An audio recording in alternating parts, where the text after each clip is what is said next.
On behalf of the faculty of Kalamazoo College, and by virtue of the authority invested in me by the Board of Trustees, I hereby confer upon you, Chimamanda Ngozi Adichie, the degree of Doctor of Humane Letters honoris causa, with all the rights, the privileges, and the responsibilities thereto pertaining. Congratulations.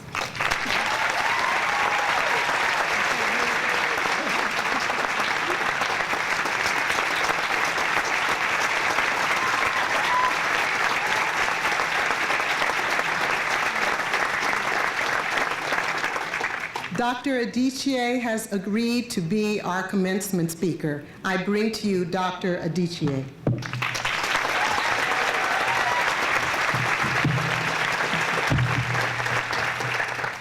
Thank you, Di, for that lovely introduction. I have to confess that I'm starting to feel stupidly emotional after that and might burst into tears.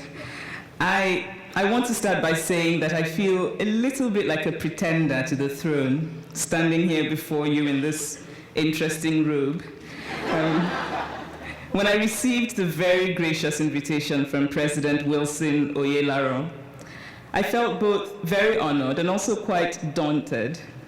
I wasn't sure I would be any good at dispensing the kind of pithy and ultimately feel-good wisdoms that are the trademarks of commencement speeches. And this really isn't the best of times to dispense such cliched wisdoms anyway. I read somewhere that one of my favorite writers, Kurt Vonnegut, was once asked to give a commencement address. So he came up and said these words to the graduating class: "Everything is going to become unbelievably worse and will never get better again." And then he walked off the stage. Now, I considered doing that here, but I didn't think it would go down very well. So I remember when I first came here to Kalamazoo in the autumn of 2005, when you read my novel Purple Hibiscus as your common book. You were freshmen, and you were fresh in many ways. Green in the best possible sense, trusting and naive, forward-looking, and secure that the universe would remain as you imagined it. I also thought you were open-minded and eager to learn and full of possibility. I had a really wonderful time interacting with you, and I have to say thank you again for that. And now, here you are, amazing class of 2009, older by 4 years and hopefully wiser. You've probably done some drinking, some studying, hopefully. You might have fallen in love or been heartbroken. You've made friendships that will last and friendships that will not. You've read books you might never have read. You've done internships and study abroad. And most of all, you have become much more privileged than you were when I first met you 4 years ago. Now, it doesn't matter what your personal circumstance is. It doesn't matter that you may not find a job tomorrow and you might have to move into your parents' basement or have to go to grad school. You are still very privileged, because by having graduated from Kalamazoo College, this safe place where you are made aware of your choices, where you have small class sizes and a wonderful library and every imaginable resource, a place where ideas rule, but a place aware enough of the world's practicalities to immerse you in its experiential model of education.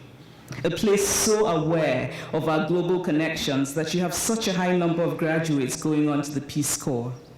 A place where you are taught to think independently. A place where you learn self-confidence without even being aware that you are learning self-confidence. You're so privileged. You're immensely privileged. 4 years ago, when I first met you, I'm sure that none of you imagined that you would be graduating at this rather inauspicious year.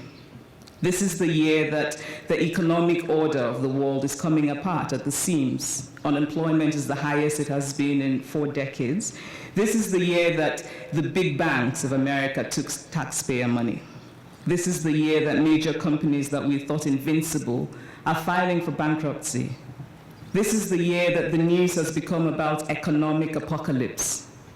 This is the year that the world is rethinking the very institutions that are central to its sense of itself. And this is the year that you're graduating. An American friend recently told me that because of the economic downturn, she didn't eat out at restaurants anymore. And it made me think about my aunt in my hometown in eastern Nigeria, who, because of the economic downturn, has lost the tiny shop she has and would probably starve if she didn't have family members to support her. Things are bad, but bad is always relative. We live in a world of inequality, of gross inequality. And while one person in one part of the world stops eating out at restaurants because of the economic downturn, another confronts the possibility of not eating at all. And to remind you of this is to remind you of your privilege. I've noticed that people who give commencement addresses are usually people who are supposed to have it all figured out. I'm afraid I haven't. And so instead of giving you the secret formula to a perfect life, which I really wish I had because I certainly need it myself, I'd like to end with some random suggestions that I have accumulated at the grand age of almost 32.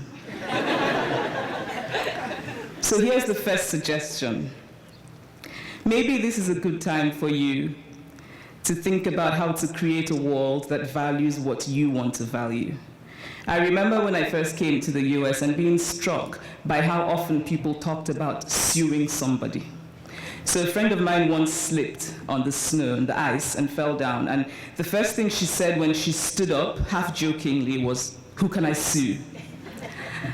And now I come from a country where the judicial system isn't always dependable. So I do appreciate the kind of individual protection that the law affords here. But it did make me think that when people talked about things like medical malpractice, but the family got lots of money even though a loved one died, I thought that perhaps what we are doing is substituting money for emotion, for pain, for loss.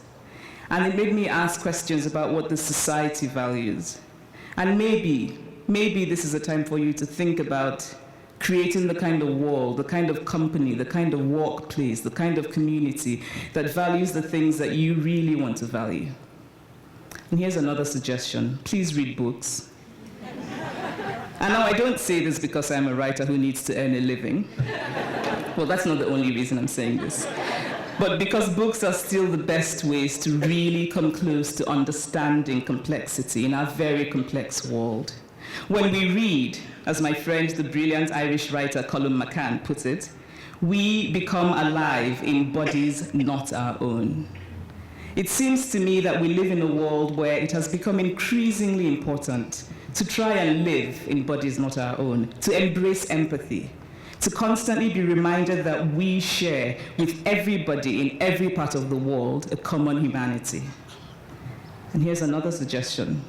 Please remember that there is never a single story about anything. I once spoke at a university in Oklahoma, and I didn't have as much fun there as I did here, by the way. And a well-meaning student had read Purple Hibiscus and said that it was such a shame that Nigerian men were like the abusive father character in the book.